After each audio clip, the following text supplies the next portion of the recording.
What is up, everybody? Welcome to another episode of Worth the Wait MMA podcast. I'm your host, Aries, and joining me on a busy recap today, and a card breakdown for this Saturday's card going down in Vegas. The man behind the camera, my brother. What is up, man? Man, I'm feeling like the BMF up in here today, man. Shoot, what's good? Drew Era's in the building for this recap of this past Saturday's card, UFC 326, and then we are going to break down this Saturday's card. But we also have a lot of talk to talk about the White House card being announced and everything that comes with that, because there's a lot that is kind of going on behind the scenes that Dana's trying to shrug off and just not answer. So we'll get into all that. Timestamps will be below in the description below. So if you guys want to jump around straight to the breakdown for this card that's coming up on Saturday, jump right ahead. But if you're a real one, you're going to stick through this discussion. We like to have discussions on this channel and then break down the cards later. So it's a good time with us. We talk, we discuss, and we break down, man. But before we get to the Saturday's card and the White House card, I do want to recap our night for UFC 326. I went 6-6 for the picks. Picks were just ugh. And but for the bets, guys, but for the bets, we profit plus 5.16 units. This is the third card that I'm putting money back in your guys' pockets. We went UFC Houston, and then UFC Mexico, and then UFC 326. 3 cards in a row. I'm putting money in your pockets. And like, I'm sorry, like when he say units, right? So for units, for me, oh yeah, break it down. But like I can speak for me personally, right? For me, a unit is 25, and okay? a unit for me is $30. All right. So if he's saying I went plus 5 units right there, like, bro, for me, I'm going up $125 at least on the card. Think about back in the day when we used to have to order, or think about 250. You have Freedom 250. We're gonna have to order that one. Probably. But also, like, think about the fact that the bets that are being given out on this podcast are covering the cost of what you to pay for those pay-per-views and buying you dinner on top of that. Basically, my man on Saturday, if this were a year ago, he basically covered the cost for your pay-per-view and fed you and your girl. He took care of your Saturday night for you off his bets. And that's off going 6-6. So that's why you got to listen to the whole pod, and you really got to check in to the socials afterwards, because that's where the money's at. He's giving y'all game right here, like for real. And I'm not saying every bet that I'm putting out is hitting, okay? But hey, you said you 6-6. The value there, though, is there. And I gave out my favorite underdog for the card, which was Charles Oliveira at plus 180. And we saw how that went. Charles by decision. Which was plus 1,200. I put a half unit on that. So if you guys are betting crazy, not like me, but you guys are cashing out crazy. So you got to toot our own horn here. I know there's a lot of people in the space who break down fights and give out bets, but you know, it's on wax here too. That's the thing, right? It's on wax. It's on wax twice a week. It's on social media pages. It's on socials, multiple socials. It's on wax twice a week, in case the early week he felt something different. He spin the block on y'all and hit y'all with the Friday. It hit y'all with the nah. This is the final one right here. Like, I'm just trying to put y'all on game. We're trying to put money in your pocket, but whatever. We in here, man. We slowly making our way in the space of people breaking down fights and giving out bets. Again, there's a lot more people who are richer and doing wealthy, but I'm whatever. We put money in your pockets. But yeah, that was our numbers, our picks and bets for UFC 326. But we'll just kind of go around the main event. We'll talk about the main card, break down the main card, recap the main card. We'll start with the BMF, man. I called it. I said Charles was going to come out here and grapple, which I think a lot of people did, but I don't think people expected to go 5 rounds, which I did, and to look that dominant. But boy, oh boy, when this man was grappling Holloway, this man looked like a 170 or grappling a 145er, man. Like the strength of Charles. Just picking him up easily like that was it was jarring to see him like kind of ragdoll Max low key. So I get that the BMF is known to put on some crazy back and forth fights. I get it, but I think people need to remember that this is not just like a one off. People still have to carry. There's a fight after this in their careers. So I think Charles was out here just trying to win a fight against a tough opponent, Max Holloway, who was coming into this fight on a coming off being Dustin Poirier, but he was looking like a scary contender at 155. So he took the smart route, which I respect. It wasn't exciting like we all thought it would be, and we wanted it. I get it. But this man still is trying to work his way into trying to get another title shot. So it's a smart performance from Charles, man. Well, that's why, like, so if this were for the 155 belt, wouldn't it be like, wouldn't the narrative be totally different? Exactly. Wouldn't everyone be like, that was, they would be saying, like, basically, like, it's like Hamzat versus DDP, except like with offense. Because Hamzat wasn't really advancing positions. He was just a blanket. Right. And instead, this is Charles. Honestly, too, like Max, his defense, I couldn't believe that. At least like 5-6 times in that fight, thinking to yourself, like, oh yeah, that's a wrap. That's it. Oh, he got him. But watch where he's moving. Like, first of all, both should be applauded. Okay. For two, this whole like is kind of, I think a conversation that needs to be had. So a lot of people have been saying, oh, well, when the White House news came out and O'Connor was maybe promised, or it was indicated that he would get the winner of this one. And he came out and said so much himself. Now a lot of people are saying, well, that probably hurt people wanting to see Oliveira and Conor because of how dominant Oliveira was, and he didn't throw, so just do Conor. And it's like, well, isn't that the point? Isn't the baddest dude the one who who wins? That's the whole point of this. There's no honor in going out there and doing the Justin Gaethje and throwing hands and getting slept. Like, that's exactly what I'm saying. There's no honor, and like there's you'll get some applause or whatever for being tough, but like there's this short frame of fame, but you're getting fame for being knocked out, and you're gonna beat Gaethje too, because the main highlight that gets shown to Gaethje is not the backflip anymore. It's not the head kick or any of that. It's him getting slept by Max. That's what you're gonna be. All because like the crowd is booing. By the way, the crowd was booing all night. Vegas crowds are starting to get really shitty, man. It's rough, man. I know that we're supposed to be the fight capital of the world, the combat sports capital of the world, but man, these crowds are getting really, really bad as far as like this. There were reasons to boo on Saturday night. Right? Absolutely. There was plenty of slop on Saturday night. That high level of execution in the main event, that didn't deserve no booing from me. That was dominance. That was Charles, I think, playing it very smart as far as not only game planning, but like, and I wouldn't think of him to be the type of like potentially like looking ahead too. And he mentioned in the post fight, that's what I'm saying. There's a fight at the White House. If anyone drops out, I'm right here. I'll be at the White House. Like there's a career after this. That's what I mean. And he's not young anymore. He can't just waste a knockout loss because he's trying to be a BMF.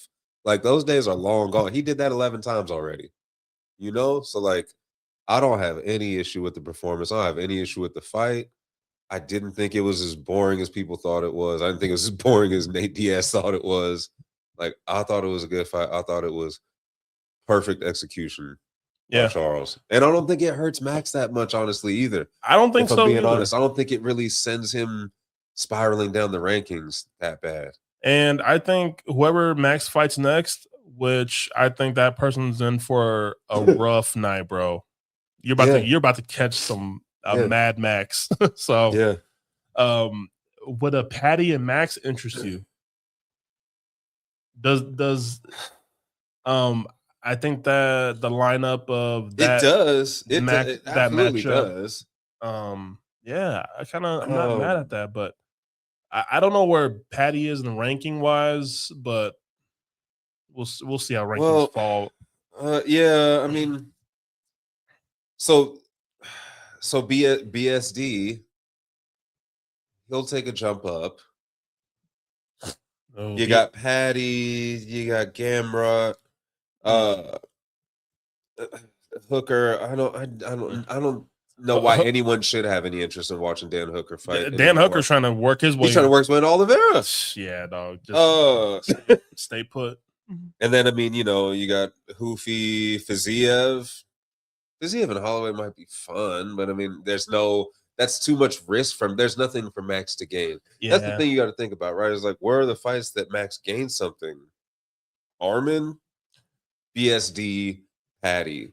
It's kind of those names at this point in his career. I would say between Patty and BSD, because I don't think Armin is entertaining anything unless he gets a title fight. But man, that man's gonna have to. I actually heard someone float the idea earlier of the Armin and Charles rematch, and they were like, because everyone's low on Charles right now, it's a tough fight for Armin again. It's kind of like punishment for Armin. I wouldn't mind that because I thought the first fight was great. Fire fight. But also, like, yeah, if I'm Charles, I'm just like, nah, bro, I'm a hang out. Yeah. And one thing I did see too earlier, like, and we'll talk about him later, but like for Charles to ragdoll Max the way he did, I watched side to sides of some clips of when he was in the clinch with Elia. And Elia had him hemmed, just like, where you going? At the underhook. And Max was getting picked up and like thrown around and body slammed. And Elia was just like, nope, I'm right here. Where you like? What do you think you're doing? It's like with that? Reverse the toss, you know, like it really that performance is aging beautifully. And he smoked both of those guys. That's crazy, man. That's crazy. Yeah, Justin's in for a rude awakening. We'll go to. You got anything else on the main event? Nah, main event again. I thought it was a great fight. I thought it was a masterclass performance. Yeah. We'll go to the co-main. Kaio picking up a decision win over RDR. I think that version of RDR. I think he looked good. Maybe just the stylistic matchup was a little bit rough, but Kaio didn't impress me either that much.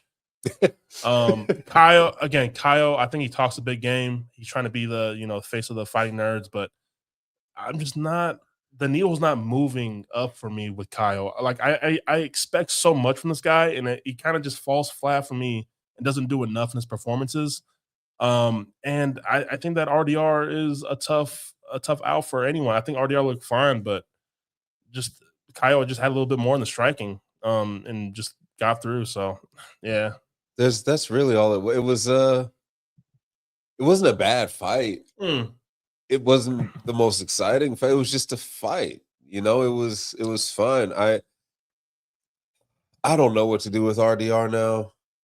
I don't know if he should move up to 205. I don't know if that's part of what, because he didn't look nearly as bad as he did the fight before, right? You could tell that the camp went well this time. The cut went better this time. He wasn't like, dying on his stool. But also, like, I don't know if I don't know, because Kyle's not even really the top echelon. What does him against the top echelon of 85 look like compared to 205? And like, is the weight cut going to continue to be a potential issue with the stamina and this and that? And I think with RDR, with how he wants to be so active, I think a move up to 205 will do him justice. So he's not cutting so much weight.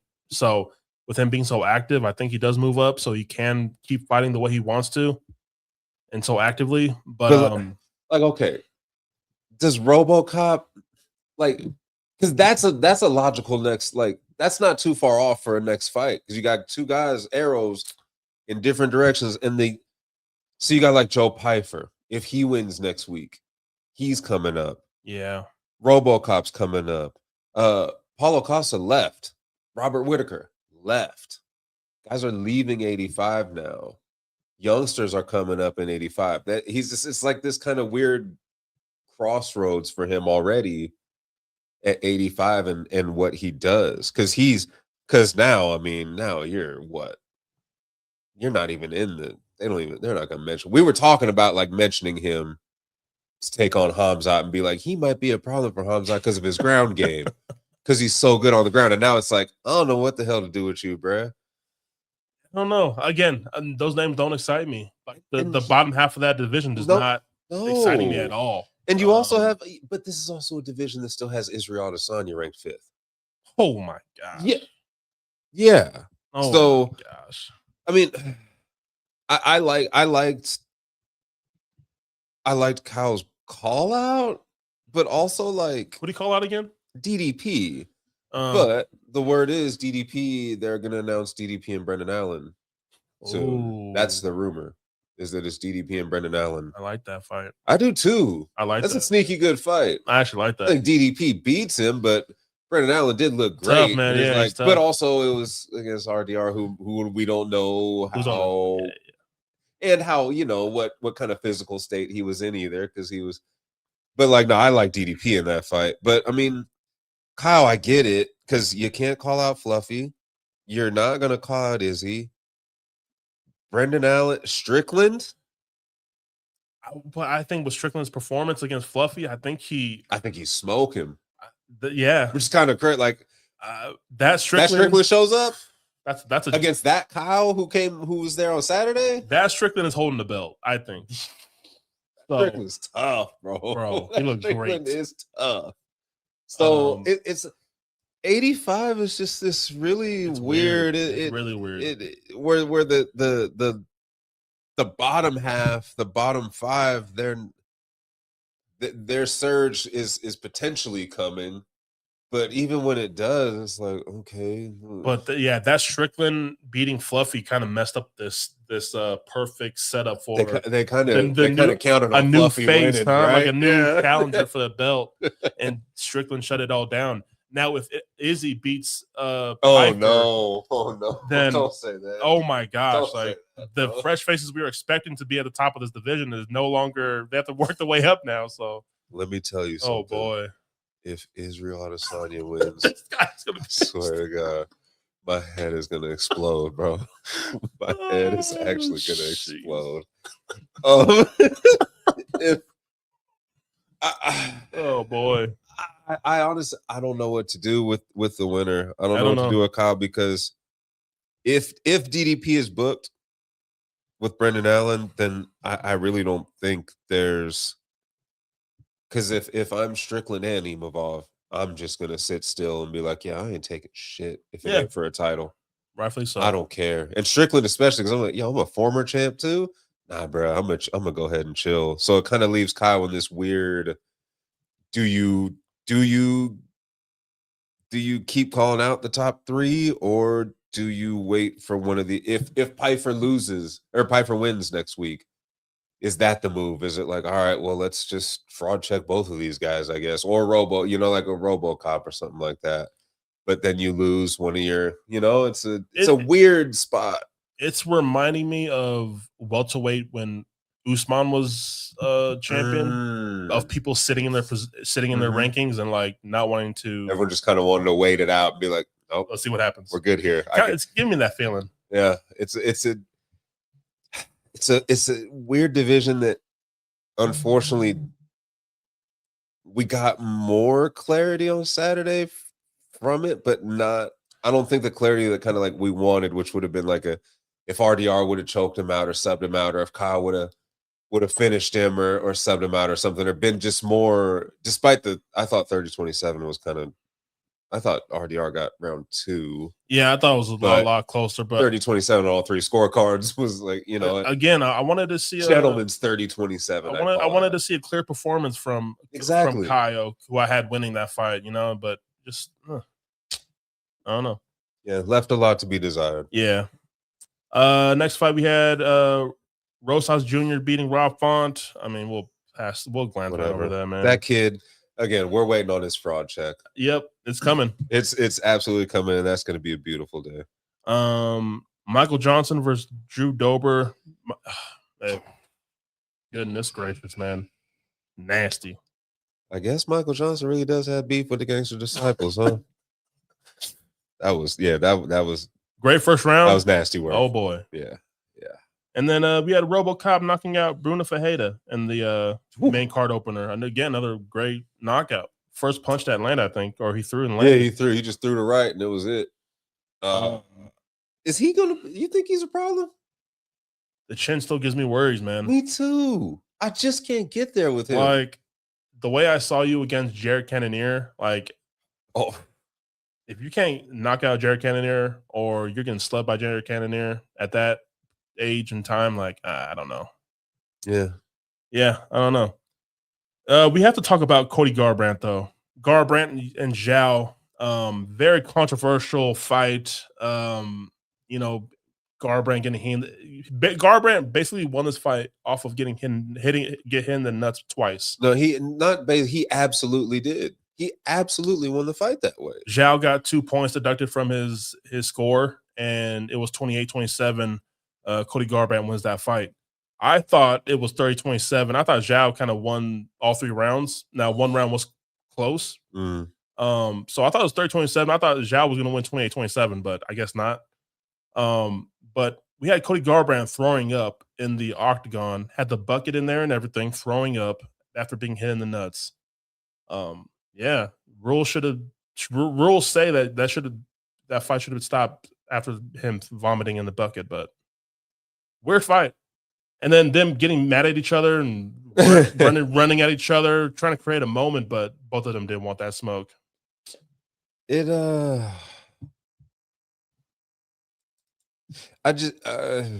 don't even know where to begin on this. Like was it the first low blow looked one of the low blows was it looked enemy, but also like, hey, you know, we can't. We got more of the toes. Yeah, and they made the argument that the toes are worse. Sure, I'm not trying to find out if that's true or not.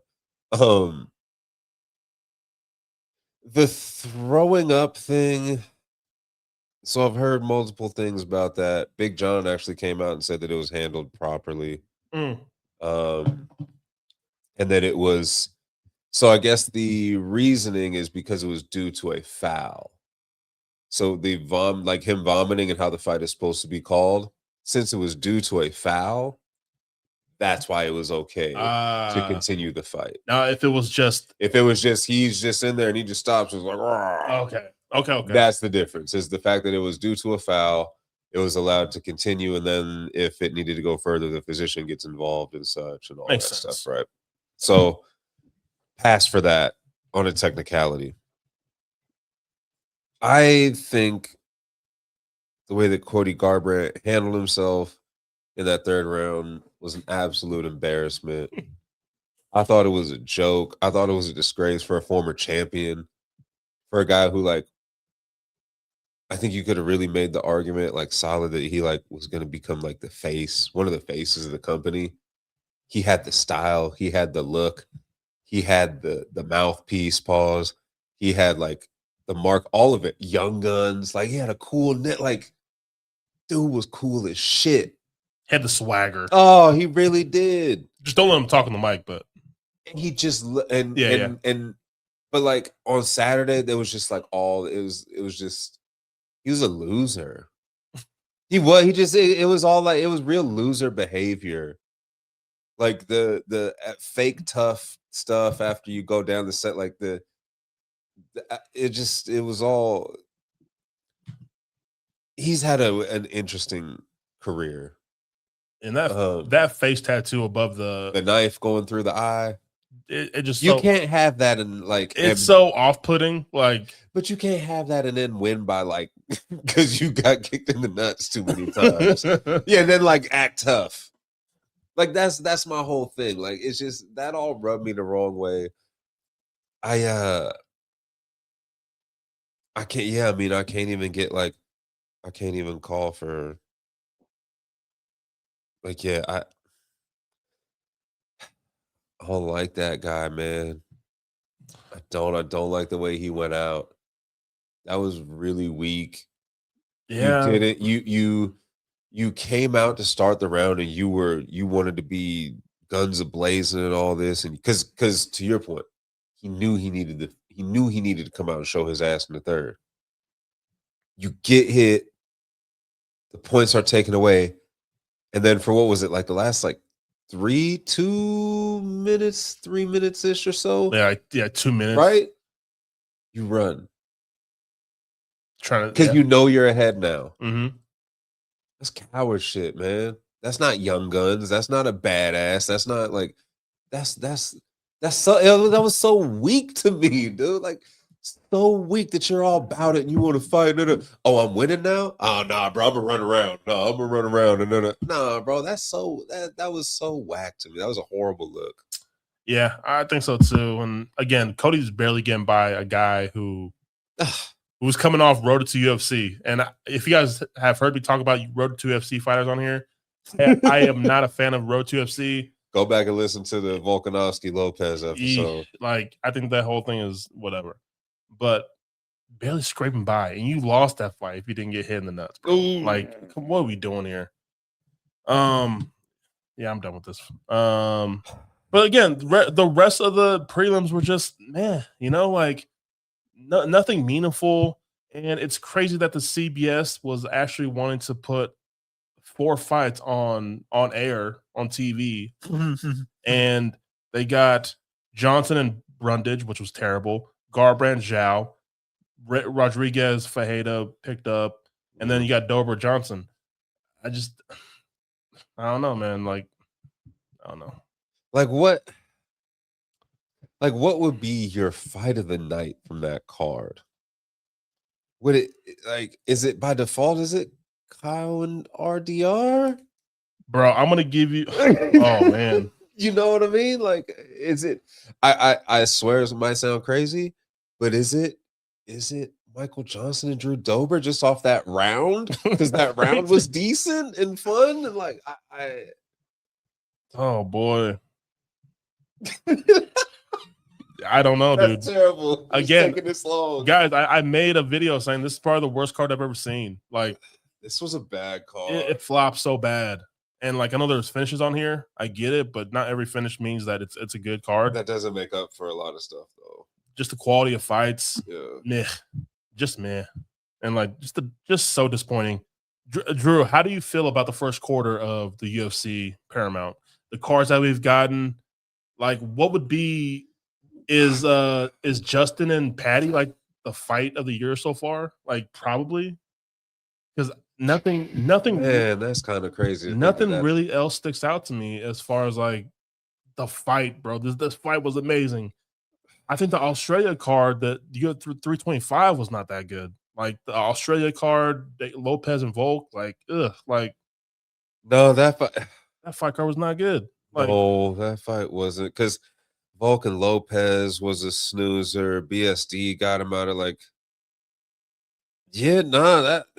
Like, man, it's been a rough. It might be a really rough first quarter for the new Paramount deal, and like things are looking bright with 327 in Miami. Can't wait to get there. But man, we've been through some rough times and like rough cards. It's feeling very saturated, and the talent is just quality. That's the thing, is it's quality, right? Quality. I hate to admit that, like, okay, if we're talking, I just went through all the events of the year so far. Nasty, huh? That's nasty work, man. We didn't do anything to deserve this. The performance of the year so far is Sean Strickland. Oh yeah. Absolutely. The fight of the year, I guess, is Pimblett and Gaethje, but that's just kind of by default because we don't really have anything else to choose from. Main events have been bad. Not bad, but just like it's like Lopez basically didn't show up against Volk. Strickland dominates Fluffy. Charles dominates Max. Moreno gets his ass beat. Moreno loses, and I don't know, man. It's been rough. It's been a, for me the first quarter has been, honestly, it's been an F, because I've tried to find So like, it's not just the fights though, right? A D. The only reason we'll give it a D pause is because not paying for pay-per-views anymore. Oh yeah, we said that on Saturday. Like, I'm glad we didn't That, pay oh my $85 gosh. for this card. Can you imagine doing that for these 3 though? That to me is the only silver lining because, for one, the fights have been pretty lackluster. The matchmaking has been kind of like head scratching Weird. with some of it. Like what we started off with Patty and Justin. Everyone was like, okay. Like that's decent, but we didn't see that one coming. Lopez and Volkanovski, same thing. Even Volk was like, I didn't expect this again. Charles Max was the only one that was really met with like universal, like, okay, let's get it. Matchmaking has been suspect. The business side of things have really started to get murky. It's hot in here. Messy. And that led me, I almost sent you a question to talk about on here tonight, but it was just so short notice. But like, I'm just curious. For one, we'll give it grace, obviously. White House was announced. That's part, but that to me, that's part of the matchmaking and the business side of it. And then fight week. Fight week is always supposed to be a monster. We'll see if it is this year. So I'm gonna be optimistic with that, but also like events still super long. The production, they still haven't figured it out as far as keeping us engaged in the experience 100%. To which their argument would be, well, do you want to pay pay-per-views or would you rather a commercial and not have your walkouts? But it's like, yeah, why can't we have both? Like, there's that. The commentary team just gets worse and worse. Joe Rogan appears as if he's not even doing homework on fighters anymore. Rogan, it's time, dog. Can we get Paul Felder in there? Please. Oh my goodness. I went down a Dean Thomas rabbit hole earlier today. Dean Thomas is excellent. His little cutaways and stuff, his little time. And he did some on a Contender Series. But like, he's excellent. He needs more time too. Because Joe, it's getting frustrating. Yeah, I agree. And DC, he's fine because he's just so connected to the fighters that he's great. And the studio show and all that. But like, to your point, to that, we were talking on Saturday, the post-fight even. The ESPN post-fight was so much better because you had Chael, you had Anthony Smith. You had Brett Okamoto hosting it was even better. Like, they're just... Man, Chael did so much. He just brought energy after the fights were done with that team and the dead. For the good or the bad, too, because he would call out some bullshit, too. Chael just brought this energy that is not being matched by Poirier, whoever they got up there. But Poirier looking like a child in the middle of two 85ers, no fivers. Like, that's... But it's just like the overall... It's not just we can talk about the fighting and all that, but like just overall, the entire product. And then like, I'm curious if going forward, if now like there's going to be this mutiny. Like somebody on TikTok earlier today was talking about in 3 to 5 years, is MMA going to still be like what it is? And I thought that was a great question because if the fighters had the balls and believed in themselves, and I know it's easy for me to fucking say, because it's not my livelihood, but like, everyone's complaining about the 15 million that Conor Benn is getting. There's speculation now about how much money that allegedly John Jones was going to get or not get. The 30 million number, right? Sean O'Malley's still going to be he said they called him last week to set up the fight. And he was like, yeah, I'm in. And it's like, or you could say, yeah, I'm in if you got 5 M's for me. You're not John Jones. You're not getting 30. You might not even be Conor Benn to get 15, but 5? You could say that, hey, yeah, I'll be there, but I'll be there if I got 5. I'll be there if I have 7 figures even. You ain't even got to go crazy with it. A cool $1 million. You have to start somewhere. the more that Zuffa boxing starts dumping into these fighters, these boxers, I should say, like who's my big question, I guess, is who's going to be the one that steps forward and is like, yeah, no, I'm not fighting until I get this. Unless it was John Jones, which I hate if it's him, but I get it because it kind of has to be him. But like, I just between the production, between the fans complaining, between the product on the screen, the oversaturation, the comically large roster, forcing 15 fights down your throat every. John Anik said it perfectly. He said, if you sit on some Theo Vaughn shit for every for every like event UFC throws on a year, you're spending 8 hours 41 times, 41 Saturdays. You're giving 8 hours of yourself to the UFC. That's almost every Saturday of your year. You got 11 open Saturdays. That's nuts. That is. And are people going to keep doing that if they keep getting what they've been getting this first quarter from the UFC? Like, obviously, it's not going to be this year, not even going to be next year, not even a year, but like eventually, it's just going to get so watered down. And there's going to be so many Emmett, Vallejos, and Pfeiffer Adesanya and Kavanaugh Moreno's like week after week beating you over the head. And you're like, I just can't do this. And like where they're pulling fighters from with these Dana White Contender Series and Road to UFCs and still having the Ultimate Fighter. Like, oh, the talent now, I feel like everyone's getting hot and everyone's getting bought into this organization based off a highlight and not your skill. It's like going viral almost. If you get the highlight knockout, all you got to do is get on the mic and say, Dana, I want to be in the UFC. And it's like, and we've seen Dana cut and not give contracts to fighters who win in the Dana White Contender Series fight because you just weren't exciting enough. You can win, but you still have to do more.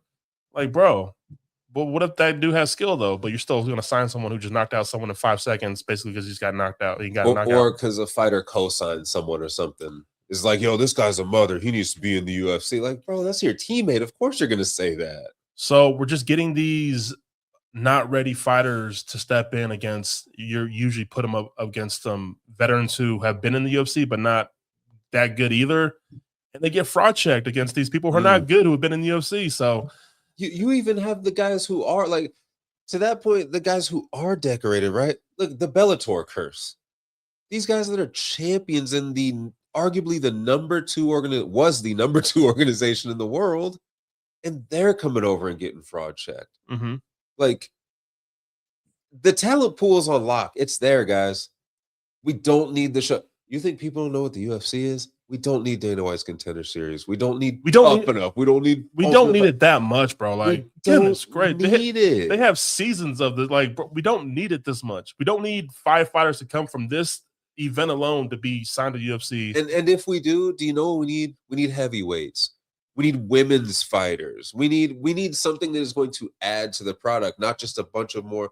Here goes some more 85ers, some more 55ers. Like, no, that we don't need that. And Dana just placing these fighters who just won a contract. Oh, let's see if this guy in the UFC who hasn't won yet, let's see if he can beat them to get his career going.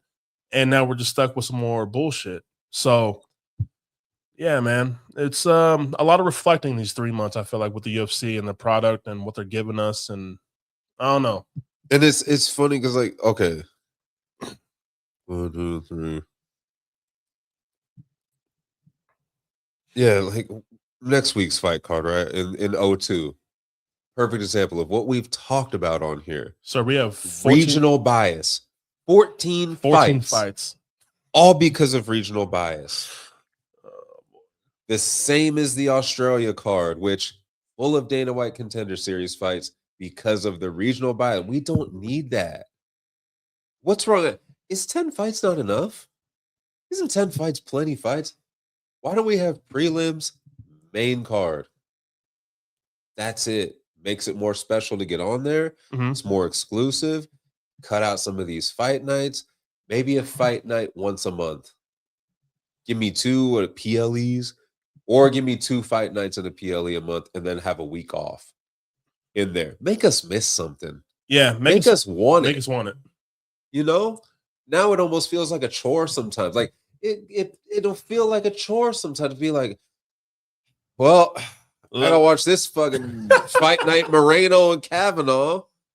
Like, you know, it's just yeah. It's making me miss the Fox days of like we got a nice card here and there, you know. That big and if it was on Fox, you knew it was like, oh, this gonna be this basically we get a pay-per-view for free. Yeah. It kind of makes me miss those Fox. Same at the beginning with ESPN, ABC though. When ABC was showing something on ABC, a Disney, it was like, oh man, we're basically getting a pay-per-view for free here.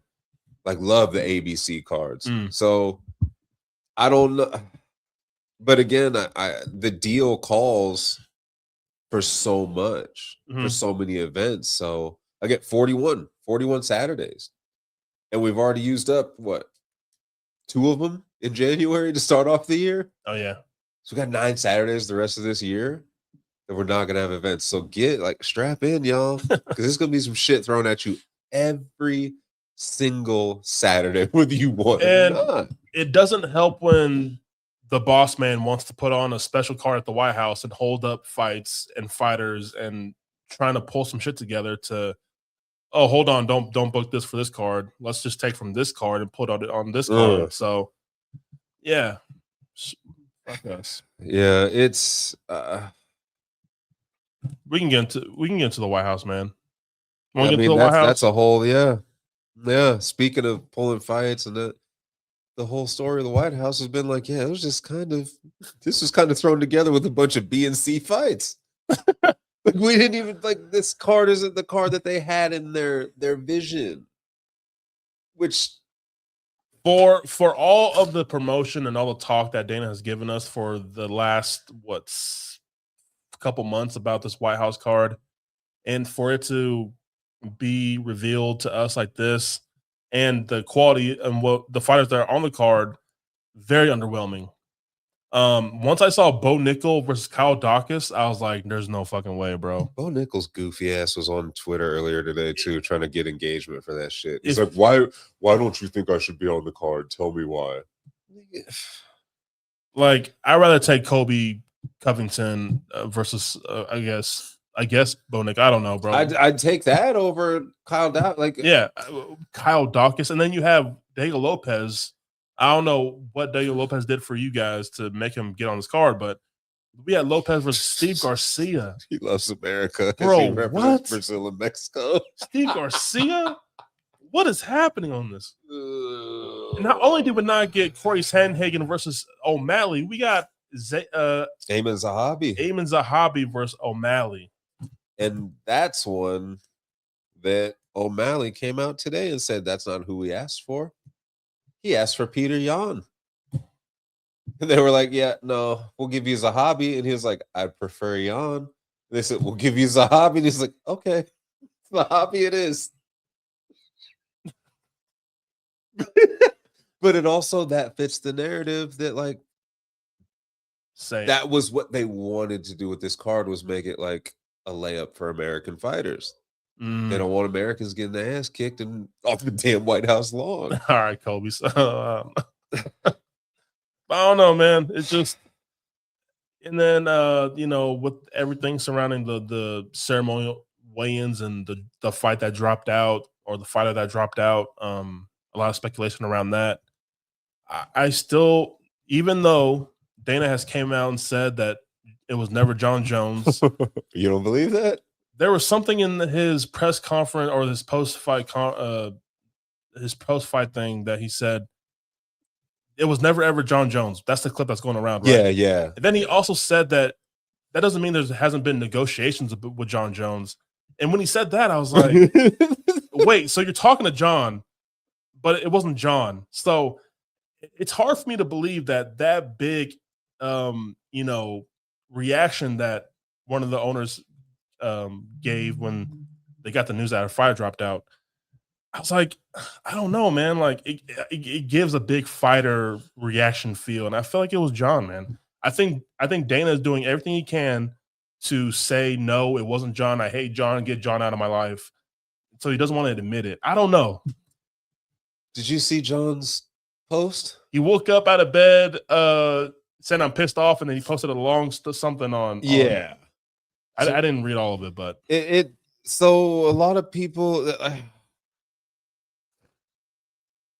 I'll read it real quick. It says, "Hey everyone, I wanted to address Dana White's comments from this past weekend because the truth matters to me and fans." That's a hilarious start to say the truth matters to me. It's like, nigga, your whole career has been full of lies and running from crashes and shit and DUIs and all kinds of goofy shit. But whatever. He says, Dana, you were that's just rich. He says, Dana, you were heated about why I'm not on the White House card, but let's clear something up. My team and I were actually negotiating with the UFC for that fight, real negotiations. I even came down from my original number and what I was offered in return. I was lowballed. Yes, I have arthritis in my hip and it's painful, but that doesn't mean I can't fight. Did you see that Dana talking about how he got burnt in the flag football a couple weeks ago or whatever? Okay, yeah, I heard that. So he says that. He says, so let me get this straight. If I accepted the low ball offer, suddenly my hip would be fine and I'd be on the White House card. That doesn't make sense. I even received stem cell treatment last week to get ready for the White House card, and training camp was scheduled to start today. I was preparing to be ready. I understand business deals fall through sometimes, but going out publicly and saying things that aren't true isn't right. After everything I've given to the UFC, the years, the title defenses, the fights, hearing that I'm, quote, done is disappointing, especially when as recently as Friday, they announced the card on Saturday night. And Dana said how many weeks ago that they had 2 cards set up? So he says, as recently as Friday, UFC was calling me trying to get me on that White House card for a much lower number. If the UFC truly feels like I'm done, then I respectfully ask to be released from my contract today. No more spins, no more games. Thank you to the real fans who know what's up. Bones out. To which I responded, haven't you been retired? Didn't he retire before? Isn't that why him and Dana aren't talking right now? It's because he did that whole shit like a year or so ago. It was like, with the Aspinall fight. Yeah. Yeah. So, like, brother, haven't you been retired? But there are points. He makes interesting points. I think it kind of all depends on who you believe in this whole White House situation too. Because, like we said, a couple weeks ago, Dana's saying we have it finalized, and then the reporter is like, "Oh, so it's finalized?" He's like, "Well, we have 2 versions." It's like, okay, well, that's confusing as shit. And then, like, but then if you listen since Saturday to not only like reporters but fighters too have now come out and like they're talking about the fact that the UFC was calling them last week. I mean, and Gaethje. asking them. Gaethje didn't even know that he was going to be the main event. I knew when he saw that preview that it showed in it. He said, "Oh, I got to get up." He was blown too. He was blown. He was like, "Oh God, I got to sober up." Thanks, guys. And that's it. He didn't know. So word is Helwani reported this earlier. He said that they called Ilya like last week after, and they were like, "Hey, White House, what's up? What do you want? 55 or 70?" He said, "I want Islam." And they were like, "Okay, Islam's not ready. We'll give you Gaethje." And he was like, "Okay, fine." Any American on your mind? But like, for one, they were just settling it last week when Dana just was like, "We got 2 versions."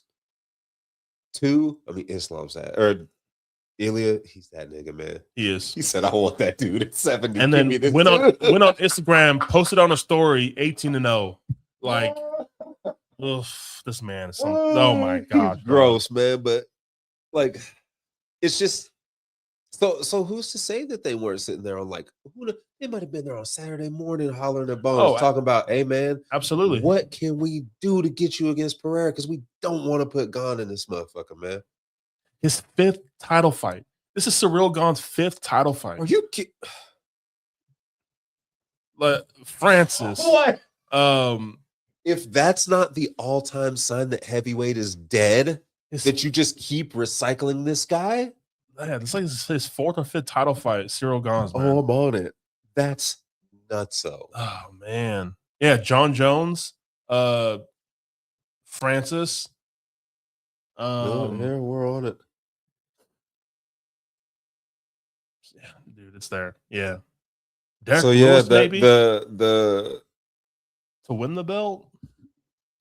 He won one belt, being Derek Lewis. so yeah, he won it over Derek Lewis, the interim. Okay, it was interim. Then he lost to Francis. Then he lost to John. So that's 3 title fights. And then the last Tom fight, that's a 4th title fight. And now It's the 5th. Pereira, a 5th Insane. title fight. Absolutely insane. 5th title fight in what will be almost 5 years. So he's a title fight a year, essentially. Disgusting, dude. And done fuck nothing with it except win an interim belt and then And losing. Like, oh, nasty. And that's the main event of the biggest card in UFC history, according to Dana White. And you know how Dana's going to spin it? He's going to spin it as, because he's already started talking about how great the production's going to be and all the crazy stuff. They're going to, brother, we don't tune in for that. We want fights. I don't care about the fireworks show. Especially the way you've been talking about this card. We want to see. So that's been my feeling, right? Is that, so initially I was like, this is trash bags. Yeah. I've calmed down a little on it. Me too. But also, like, it's the reason why it's been received the way it is it's all the UFC's fault because of the way that they've built this up, because of the way that they've talked about this is going to be the biggest. There could be all. Do you remember what motherfuckers were saying? These 6 title fights. Like, what? What? Yeah, like that America versus the world. And it's just like, I mean, and the main event is a French guy against a Brazilian. Like, what? It's or like, the co-main, sorry. Like, you know, it's just selling us a dream, but trying to keep true to some type of UFC, whatever. But this is what we get, man. Like, okay. On paper, Garcia and Lopez is a top 10 matchup, right? It is, and it'll be a good fight. I think it's gonna be a great fight, right? Bo Nickel, fine. I would have rather, like, they just want Bo Nickel golfs with Trump. Okay, they want him to get a win at the White House so he can do the whole thing. Yeah, whatever. I'm fine. I guess you have to honor Michael Chandler since you've promised him and his black children this shit for so long.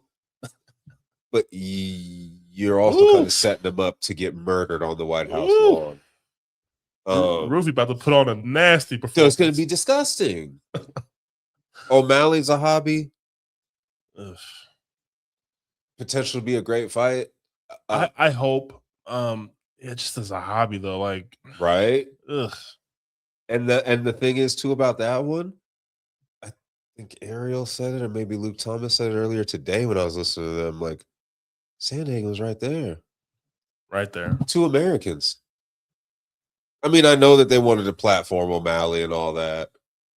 But like, and honestly, kudos to O'Malley too for being a badass and be like, nah, man, give me my title. I want to fight Peter for the title, man. Fuck that shit. And they're like, yeah, nah. And it would have fit the narrative better. Fucking Russian against an American? What's more Rocky and White House lawn than that? But instead, it's a hobby. It has potential to be a fun, entertaining fight, but also has a potential to be like O'Malley scorching his ass or a snoozer. And then the 2 big ones, yeah. Pereira gone, great. Spoiler alert, Pereira by knockout in the first, probably. I'm not even bullshitting either. I think Pereira by the first. I don't think Cyril ever stood in front of something like that. And this man at heavyweight, oh my, that power is about to be nasty. And that's like, what's he going to come in at a heavyweight? 230, 220, 230? Solid 230, 235. Just, oh my gosh. Look,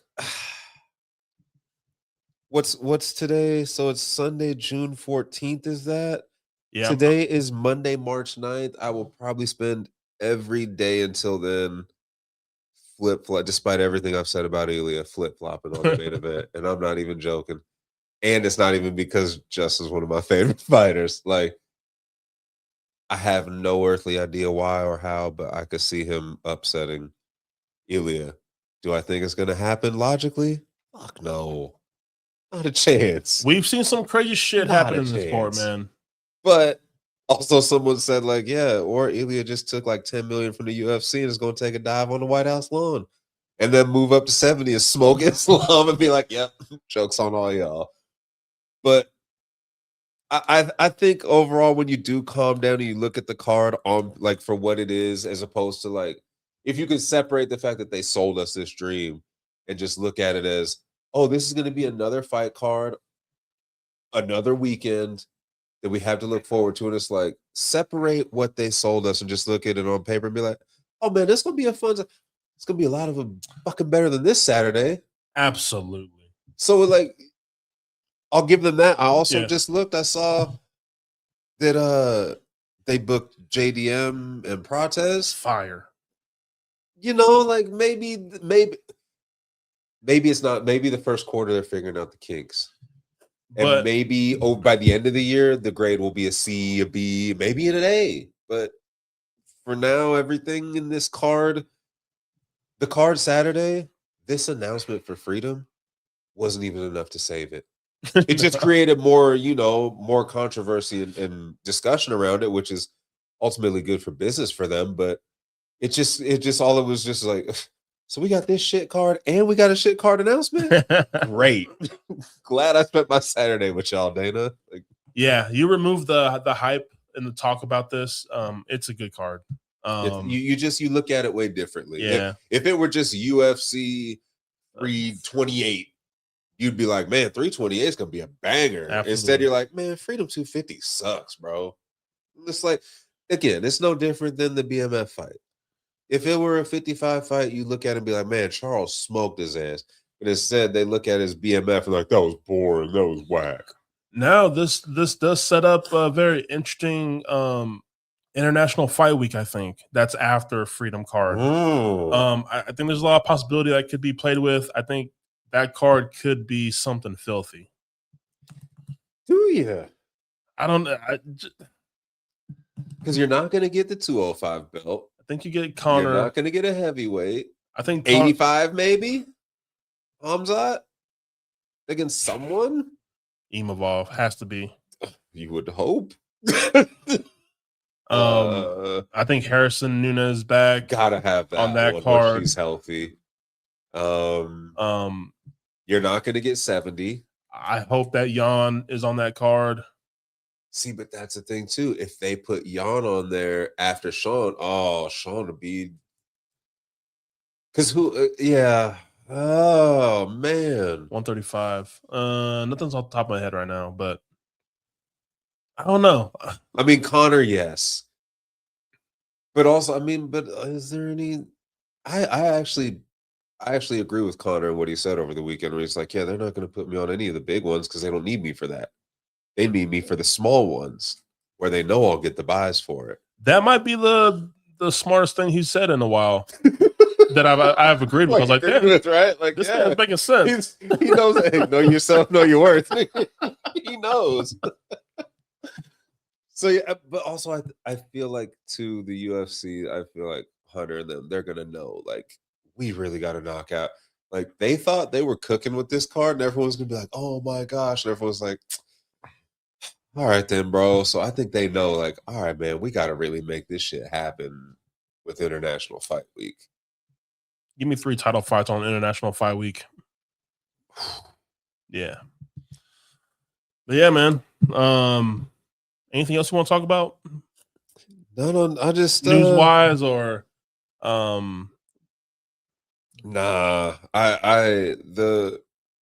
What about I'm hearing a lot of fighters checking in with Eddie Hearn and maybe signing with his agency. A lot of MMA fighters checking in with trying to find a better management. I don't know, or get tips from Eddie Hearn. I don't know. But if more fighters go to Eddie Hearn like Tom Aspinall just did, does that do anything with the UFC or, see, this is the thing, right? And I don't know that we'll ever fully know until he just announces, like, all right, I'm fully stepping away to focus on boxing.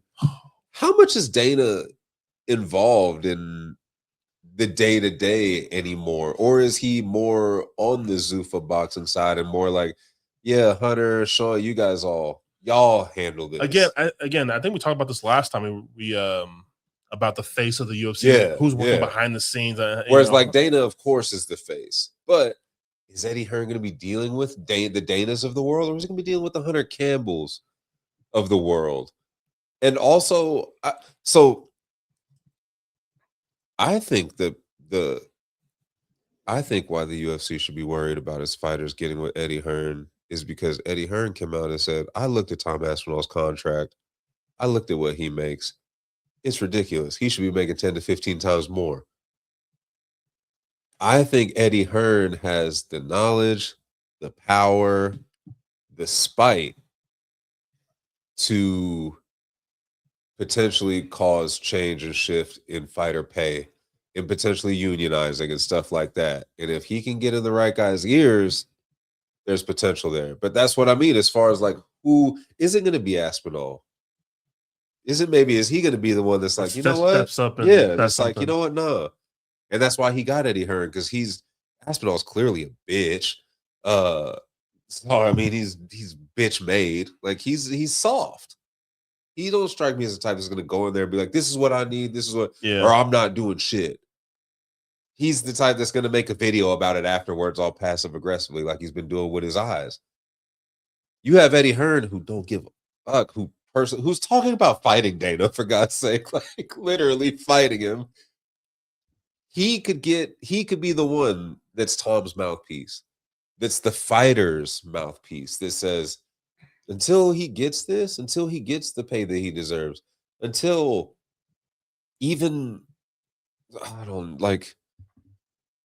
until you're, and maybe that is the linchpin to some of the issues and solving them, as far as like shorter events, less fighters on the roster, is a higher pay, is a base salary across the board. You're like in football and basketball and every other sport, you have your league minimum. Mm-hmm. And right now, if the UFC, if it even set their league fight minimum at $50K a fight, do you know what these niggas would be out here doing? That'd be huge. These undercard dudes be out here going crazy for that on a base salary of 50, and you get a performance. Like, and if you want to cap it at like, well, you can only fight 4 times in the calendar year, or 5 times, you cap it at, you can make 250 base salary per year or whatever. For one, that's less than the major sport, the major 4, outside of maybe hockey, I think. But like, guys be killing themselves for that. Like, they're killing themselves for 10 and 10. Exactly. So cut the fat of the roster, because you don't want to pay everyone the 50K. So get rid of it. And that also, when you do that, guess what you create? Your production, the quality of cards goes up. It goes up. You shorten the cards to 10 fights per card. But guess what you do with all the fat that you cut out? Now other organizations can get stronger. Now maybe there can be a number 2, because there's going to be enough of these fighters that you'll see that you'll be like, oh, wow, I remember him from UFC, or, oh, he was decent in UFC. He just got cut because there was just not enough money to go around for him. So now he's going to go to this other league, and now this guy's going to join him there, and this guy's going to, and before you know it, it's like, oh, now MMA has been the healthiest when there's multiple avenues for fighters. When Pride was around, Bellator, Strike Force, Elite XC, WEC, when UFC wasn't just your one-stop shop, MMA was so much better. And you could potentially start to maybe do that with something like this. And I think you benefit that from cutting the fat and sending these other fighters to other fight leagues and let them build their name. 100%. And when you want to bring them back, they are something, and you can promote them.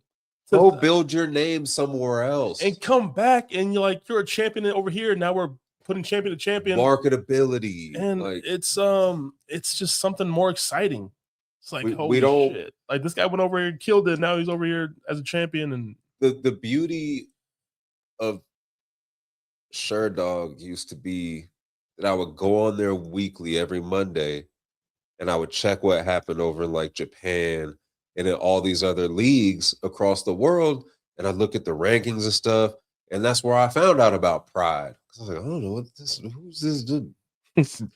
Fedor, who I don't even want to say his last name. Like, who's this guy? And who's this crow cop? He's a cop? What is it? Like, it's so you have the niche fans too, who like, because you got them people that were like the pride heads and stuff, and like, yo, pride guys go over and kill UFC guys, which we never fully got that.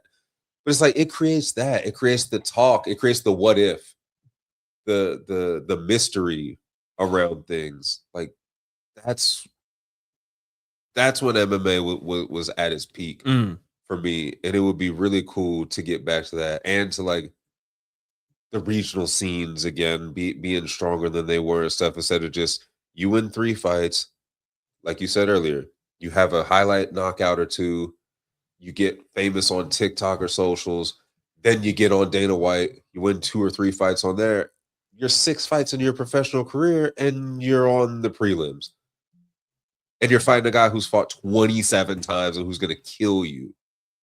Like that's a waste. It's a waste of time. It's a waste of an investment in a fighter. It's a flash in the pan for the fighter himself, and really doing himself a disservice. Like the UFC is just a cup of, and just trying to. I think it's overflowing with a lot of stuff right now, and I think they just need to just cut down on some stuff and make it more digestible for everybody. Trim the fat, y'all.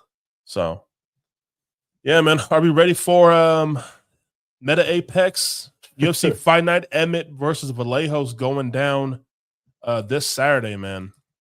We got I think like 13 fights on this card, and again 14 fights, man. Like it's crazy. 14 fights on a Saturday afternoon. I was like, thank goodness there are some more recognizable names and stuff I can go off the top of the head with in the main card, because watching all this film for these fights in the prelims, I was like, man. Yeah, man. Let's just jump right into it. Let's get into it. We're gonna start off in the women's strawweight division. We have 11-2 Piera Rodriguez gonna be taking on 11-6 Sam Hughes. So this is a rematch. These ladies fought like 2-3 years ago. So in that rematch, Hughes landed more strikes to the head. She landed more significant strikes. She stuffed a few takedowns from Rodriguez, and Rodriguez is known to. She has power, yes, but she likes to get this fight to the ground and control her opponents on the ground. So Sam Hughes is already known for stuffing some takedowns and getting off her own offense. She actually won a round off Pierre Rodriguez in that fight. So it was a really close fight, man. And Sam Hughes is another underdog on this card coming into this fight. Plus 135. And I feel like I feel like Sam Hughes and the way she fights, she's real feisty. She has cardio. She has better cardio than Rodriguez. The thing that Rodriguez used in that fight was the fakes and the feints to open up a lot of stuff on the feet. I think Sam Hughes comes in prepared. I'm going to take a shot here on the underdog. I've seen her stuff takedowns from Pierre Rodriguez. I think Pierre Rodriguez is just a one-trick pony-ish, but again, has big power, but doesn't really use her striking to get to the takedowns. It gets to more sloppy takedowns in the third. She doesn't have that great of a gas tank, so I could see Rodriguez kind of overlooking Sam Hughes. Like, I beat this girl already. Let me just go in there and do it again. But I think Sam Hughes is coming in well prepared. She's on a fight win streak, and I think that fight win streak continues, man. I'm gonna take a shot here on the underdog with Sam Hughes by decision. So up next, we're going to the bantamweight division, where we have the minus 200 favorite 9-1 Elijah Smith. He is going to be taking on 16-3, the plus 170 dog, Su Young Yu. I'm very, very high on Elijah Smith. I think this guy is, I think he's bound to have a very, very bright future. He has fast hands. The speed is there. The power is there. And the ground game is well evolved as well. Can get his own takedowns, submissions. He tried for his UFC debut. The UFC gave him Vince Morales, and I think that was a big test for Smith to kind of see if he's about that life. And He got tested in that fight, yes, but he passed that test, and yeah, it was close at times. But I think a young fighter who was 23 years old and Elijah Smith getting past Vince Morales, I think this kid is something to watch in the bantamweight division. I think he has all the tools to have a bright future. Su Young Yu really fights at his own pace. Doesn't really like to get out of his pace. Really picks his shots, technical. Sits down on his punches. I think his ground game is okay. I think the scrambles and the ground game and the grappling can be interesting in this fight. But I think Elijah Smith just has a lot more pop and just this freak athleticism that I think Su Young Yu just hadn't seen. And then, again, Yu is from the road to UFC. he barely beat Zhao Long, who lost to Cody Garbrandt this past Saturday. Give me Elijah Smith, and I think he finishes Su Young Yu, man. Not to sound like any racist here, but I'm not really high on like Asian chins. I feel like Asians get hit a lot and like they don't take the damage well. I think like it's a warrior ass style, and like they don't have that great of a defense in striking either. No, not at all. So I think Elijah Smith he just got done slamming Kazama just slammed him on the ground and knocked him out from there. I think he gets another KO win here, man. I'm gonna go Elijah Smith to win by KO in round 1. Get him out of here early. Yeah. Up next, we stay in the bantamweight division. We'll move to the women's side. We have undefeated 6-0. The minus 550 favorite. The biggest favorite, second biggest favorite on the card. Bia Mesquita.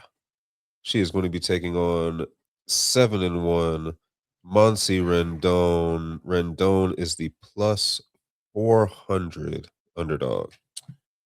So a note about these two ladies: they both grappled in BJJ tournament against Juliana Miller, and they both lost to Juliana Miller. Rendon got submitted by Juliana Miller, and Bia Mesquita lost by, I guess there's you can point system. Yeah, you can like escaped quickly out in OT. So yeah, just thought I'd point that out there. But I think getting submitted by Juliana Miller is not a good look. I'm not high on Juliana Miller in the UFC.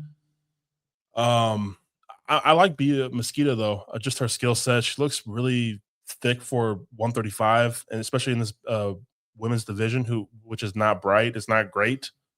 Rendon is just a one-trick pony, man. And if this is going to the ground, give me Bia to kind of have her way against Rendon. So I got Bia by submission. This could be a smoke break fight, guys. So. It's that union time, yeah. Yo. Go go to the gas station run. Yeah, go make your food. Go upstairs, check on the kids. Yeah, give me Bia by submission though, but I like Bia's ground game as well. All right, and once again, we're going to stay in the bantamweight division. Back to the men, where we have 13-3. Luan Lacerda, he comes in as the plus 175 dog to a gentleman making his promotional debut as a minus 210 favorite, H.R. Sosa.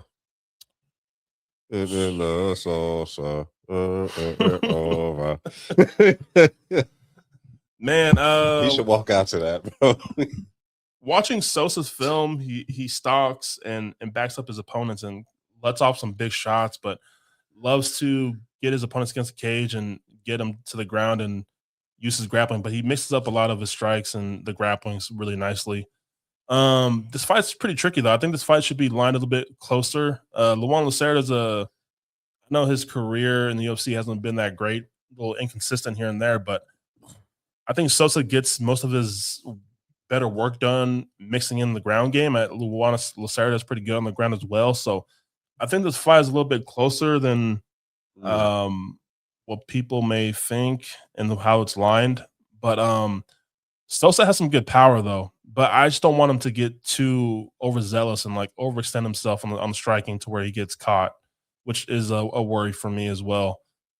This pick could change on Friday, but for right now, I'm gonna go Sosa to win by TKO. But this could change on Friday. I'm not too sure. All right.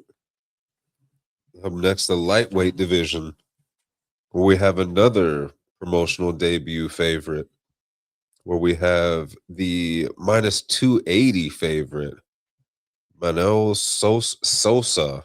Sorry. He is going to be taking on 10-3 Balaji Oki, who comes in as the plus 230 underdog.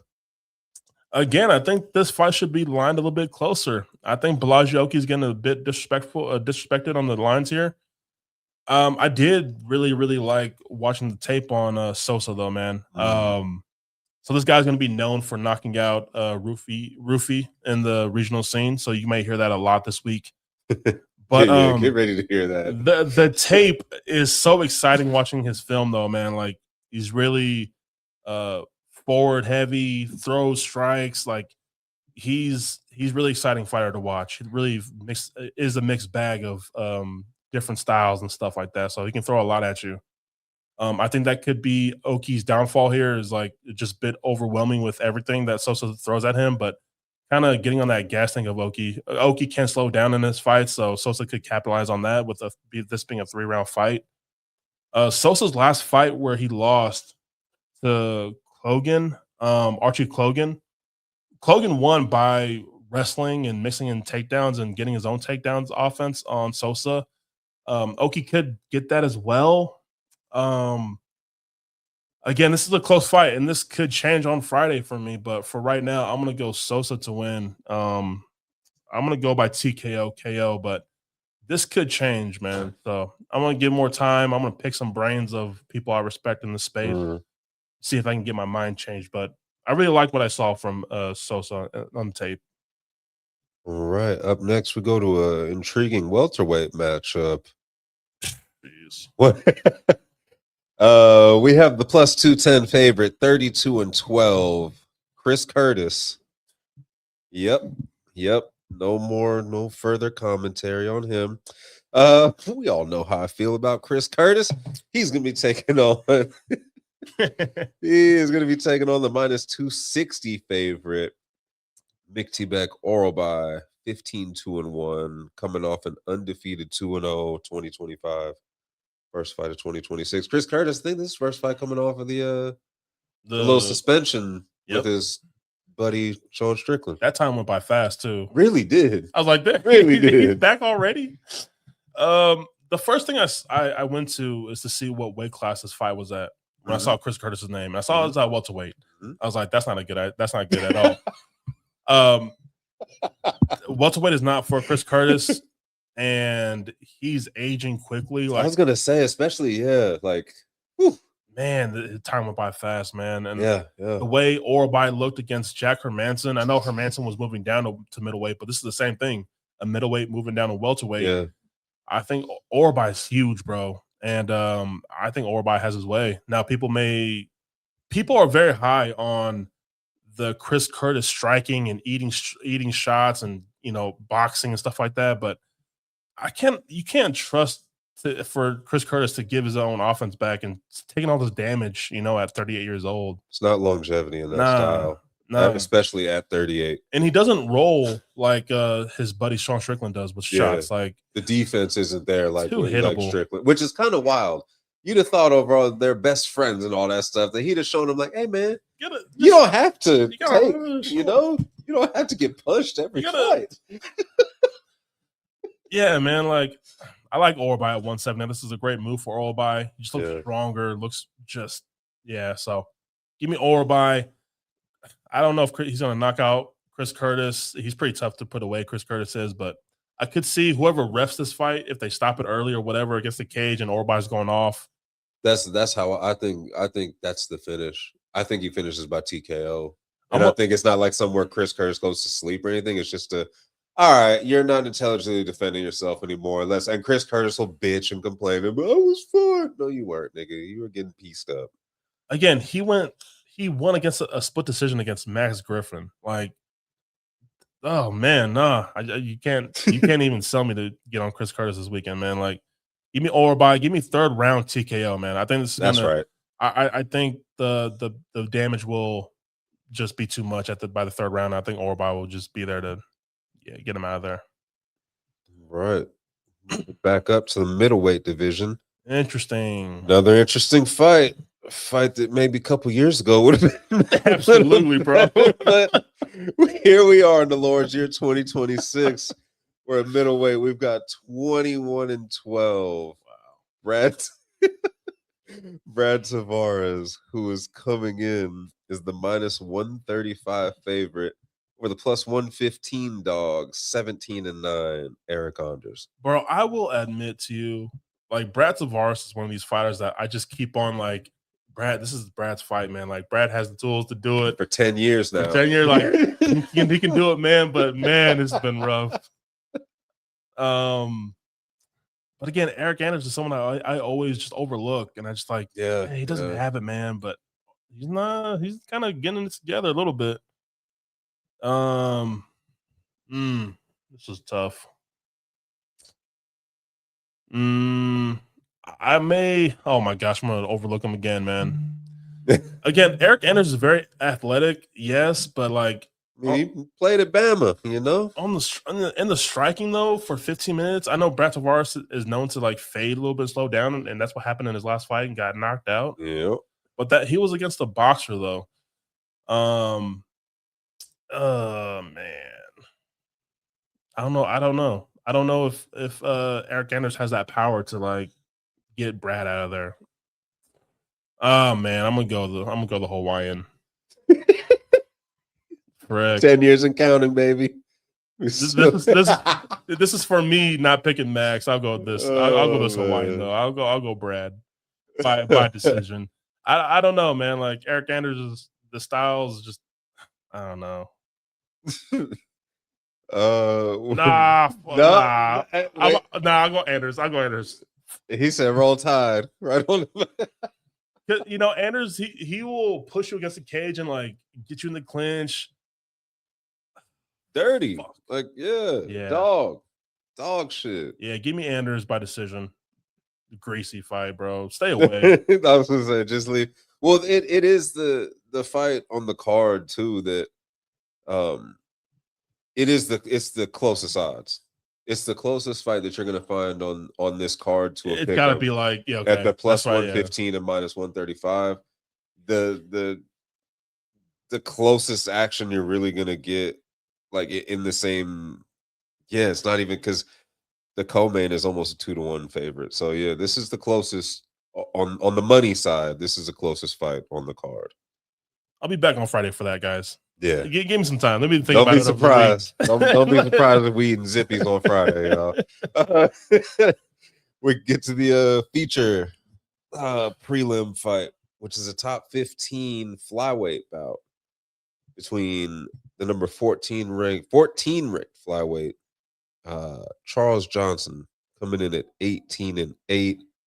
He is going to be your -205 favorite. Oh my god! He's going to be taking on the number 15 ranked flyweight in the world, Bruno Silva, coming in at 15-7-2.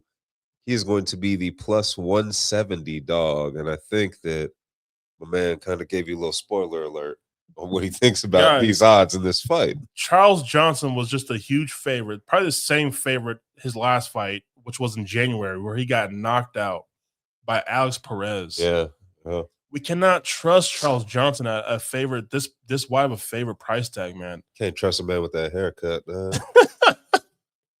Again, Charles Johnson is another fighter that I have a lot of hope in and faith because he has the tools, right? Dude, but he's a freak. The tools are freaky, bro. But man, like he's known to struggle against wrestlers, but striking has always been his thing where he kind of can outpace and land his own offense. But this man just got caught by a hook by an aging Alex Perez a month ago. Now he's turning back trying to revenge this loss and the first time he's getting knocked out in his career. Like, it's almost like a Bruno Silva by like default almost, you know what I'm saying? Because I like Bruno Silva, but if Bruno Silva can't get takedowns in this fight, it may be a long night, but that's what I said against Alex Perez. But for this show, I'm gonna go Bruno Silva, underdog. Hey. I'll go decision. I don't like it though, but get back with me on Friday. This is terribly lined though. Like, goodness gracious. Value-wise, the value is there on Silva for sure. And Bruno Silva has lost to Manel Kopp and Joshua Van. Those are not losses to like. They're literally champ and number 2 ranked in the division. And the striking, he can be hittable and he can make it a dogfight on the feet, but he's known for his jiu-jitsu, and I don't know if he can get Johnson down there, but again, you can't trust Charles Johnson as a favorite. But I'll take Silva by decision. All right, we head to the big fellas next. Heavyweight to start off the main card, where we have the minus 225 favorite, the number 15 ranked heavyweight in the division, 13-2 Vitor Petrino, taking on 7-1 Steven Asplund, who's coming in as the plus 185 dog.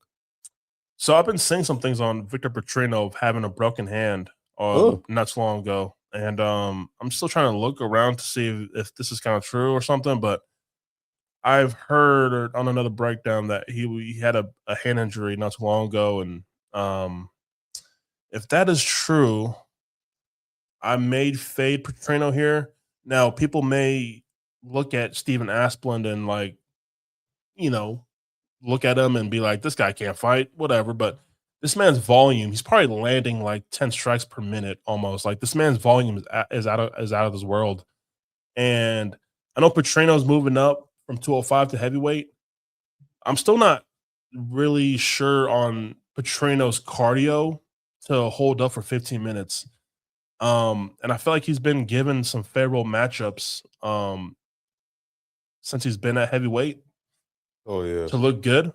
And Thomas Peterson, who we just finished 4 months ago, is actually a training partner for Steven Asplund.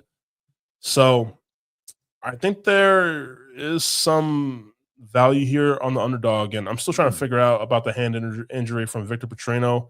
Again, Petrino looks good early, but that cardio is not well for 15 minutes. And I think if anyone could bring that out of him, it's someone with high volume and just being there in his face and not going away. And that may be Steven Asplund, man. I'll go Asplund right now. I'll go underdog.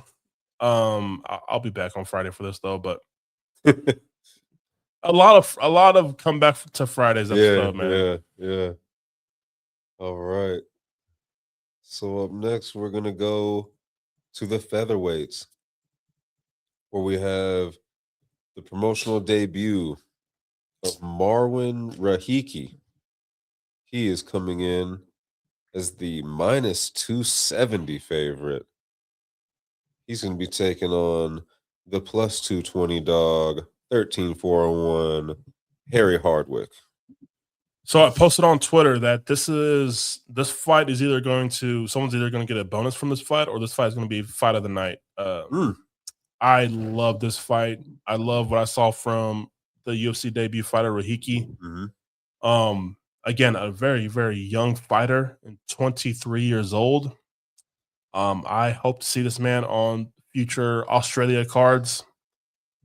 Great combinations, quick, fast hands. He had a very tough Dana White Contender Series fight. He almost got finished twice in that first round. So he overcame adversity early in that fight. Someone with some big power in his Dana White Contender Series fight. But this kid he's explosive on the feet, man. And he kind of has his own grappling as well. I don't know how far along that grappling, and I don't know what kind of belt he is in jiu-jitsu, but he looks a little bit seasoned. And I guess if he's training in Australia, I don't know what gym he's in, but that team is pretty close knit over there in Australia. But I think he has some good training partners. But from what I saw on the tape, this kid is really, really exciting to watch. Now, Harry Hardwick had his UFC debut 5 months ago, and he lost by TKO because he got his leg kicked. Kyle Fernandez kicked the hell out of his Hardwick's leg, and he couldn't even walk in the first round. So that could be the game plan for Rahiki, but again, nothing's ever that easy in the UFC. I think Hardwick learned from that. And I think he defends these leg kicks early, and Hardwick's really, really he's tough to get out of there, man. He's tough to finish. That's why it was such a shock to see Hardwick go out like that. But Kyle Fernandez may be one of the best kickers in the UFC right now. But Hardwick is someone who's going to stalk you and be in your face and not give you any space to get off your offense. He's just always punching you. Doesn't have KO power, but just 50, 70%, 60% punches, just tagging you all night long, and just see how much you can handle this volume. Kill you by 1,000 cuts type of fighter is Harry Hardwick. And if Rahiki can't get Hardwick out of there in the first round, I think this fight's going to be very, very interesting. It's going to be close, man. But I'm just so high on Rahiki, man. Like the striking, I think he does have that power to knock out Hardwick. I'm gonna go with Rahiki KO in the first round. Freaky Rahiki. I'm gonna go. Yeah, I would even go under 1.5 rounds. Ooh, absolutely. Yeah. He's a Lions Den guy. That's where he trains. He trains Lions Den. I was just doing some. But yeah, reading up on Freaky Rahiki. If you guys have time, go look at that Dana White Contender Series fight with Rahiki. That fight was absolutely amazing. It's a fun watch. Up next, we got a guy that he gives me Brad Tavares vibes kind of too. Like he just been at it for a while with this man. Oh yeah, going to featherweight where we got 25-12. Catch him out at the weigh-ins, y'all. Andre. Oh yeah, Andre Touchy Feely. He's coming in as the plus 280 underdog, and he's going to be taking on the minus 330 favorite. Oh, yes, the minus 330 favorite, 10-2 Jose Miguel Delgado. I think you have to jump on this money line of Delgado before it gets even bigger. Or it balloons up too high. Guys, Jose Delgado might be that guy at 145 to look out for. I think he's the future of the 145 division. I think this dude's nasty. Feely's been getting touched a lot lately in his fights, striking wise. And I think he's kind of losing that the reflex and the defense of his game. And sometimes he's just not on with the striking. He gets caught. So I'm going to go the 27-year-old, man. Again, I love what Delgado's got going on, who he's with, who he's training with, like Benson Henderson. Like, I think he's got a great team around him. I think he bounces back from losing to Nathaniel Wood. And it's crazy. I had Nathaniel Wood in that fight too, guys. I think Jose Delgado is going to do something nasty to Andre Feely. I think it's going to be a knockout. Yeah, give me round one knockout, Jose Delgado. Again, this guy's nasty. Right. Get to 205, where we have 19-11-1. Jan Kutilaba. He is the plus 190 underdog. Damn. He is going to be taking on 12-1 Umar Sy. Who also, is the minus. He's got minus 230 on his name. Oh, damn. That might be the lowest favorite price tag that Umar Sy has been at ever in the UFC. Yeah, you just can't trust Ian Kutilaba. He's very unpredictable and inconsistent in his performances. Again, you just don't know what you're going to get. And I think Umar Sy, people may look at that Alonzo Menningfield loss. It was a very, very weird, ugly fight from him. The performance just didn't really show up. And but I think this guy bounces back. He did against Ribeiro. And I think he has his own highlight knockout here again. I think there's going to be another finish. Umar Sy is very, very huge for this 205 division. Very well rounded, has power. I feel like he's very composed and doesn't really let his hands go. But I think he gets a knockout here. Again, Ian Cutelaba has been tagged. He's been knocked out. Chin is just, I don't know. You can't really trust him, man. I think Umar Sy shows out again. I'm gonna go TKO in the second round. So might be another under for me, whatever it's priced at. But yeah, give me Umar Sy by finish. Right to the co-main event, where we're going to the women's strawweight bout, a top 10 matchup. We have the plus 165 underdog, 15-5-1, Amanda Lemos. She's going to be taking on the favorite at minus 190, 16-8, Jillian Robertson. So this fight was booked for December. Lemos pulled out due to injury, I believe. And now it's rebooked. And I'm not gonna lie to you guys. I usually go with Lemos because I'm just so high on her ability to grapple, and she's usually really tough to take down and grapple on the ground with. But Julia Robinson is that girl on the ground as well. She's nasty with her jiu-jitsu. And I think just the youth on her side in this fight, Amanda Lemos has seen it all again. I just think she's losing that strength with age, and she's been reversed a lot lately, I feel like, and people having their own success of offensive grappling against her. Now, if this fight was just strictly striking, because Amanda Lemos was a great striker, really nasty kicks and punches. Again, the speed and the power is not there with the 38-year-old lady here, but I'm gonna go with Julia Robinson. It doesn't sit well with me all that well, but I like the jiu-jitsu and like the finish ability from Julia Robinson, man. I know people are really high on ladies fights going to decision, but I think there is a finish here. Yeah, I'm gonna go with Julia Robinson here to get some ground and pound going late. So give me third round TKO. Julia Robinson, man.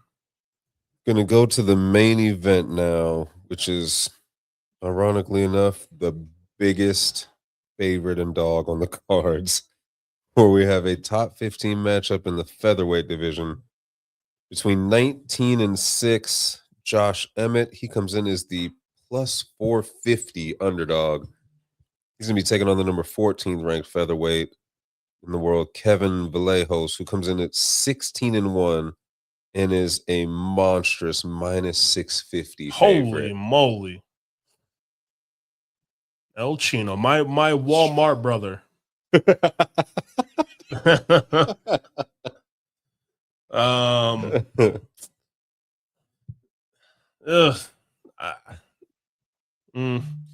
I'm kind of hesitant, and it's crazy to be hesitant, right? But I do think Kevin Vallejos wins, but it's weird because Josh Emmett's chin can hold up one fight and then he can be put out another fight. So he has a very inconsistent chin, and I don't think Josh Emmett can get his own wrestling going here. I think El Chino can see it coming.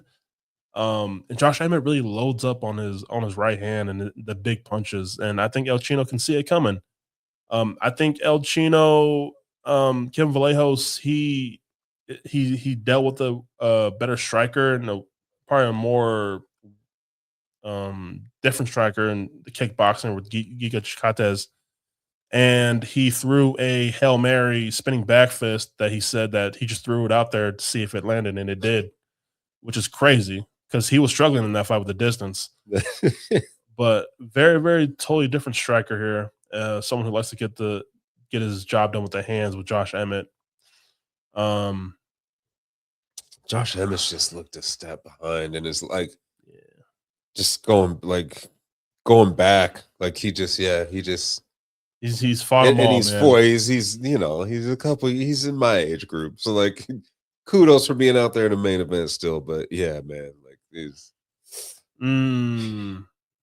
I might go submission, man. It might be a little sneaky submission by Kevin Vallejos. Not gonna lie to you guys. I mean, Emmett just lost. He just got armbar. Yair got him. Like, I'm gonna look into the finish prop, but there will be a finish here. But again, I kind of like to go against the grain a little bit with these bigger fights, and I did last week with going Charles Oliveira by decision, and I think people are looking at Vallejos by knockout because he's got that power, right? I think Kevin Vallejos could work his own grappling and wrestling and getting Emmett to the ground. I think he could be hesitant to strike without Josh Emmett because Josh Emmett does have power. So I think he neutralizes the power of Josh Emmett, getting this fight to the ground and finding a submission here, man. That might be my look, guys. I'm just giving you guys a heads up. So I'll go with Kevin Vallejos submission round 2. But yeah, El Chino, man, I think this guy has a bright future at 145. Yeah. Bringing him along the right way, it appears. Yeah. Which I'll give them that. The guys that have shown that they have some longevity possibility, like possibly, the UFC has been doing a good job of bringing guys along. Your Peyton Talbots, as much as I hate to admit it, even like a Bo Nickel, like the RDR thing, it wasn't supposed to go that way. it was enough of a name that they could be like, look, Bo Nickel beat him. That was supposed to be the name that really catapulted him. But like they're young guys. Even as much as I hate to admit, even Rosas.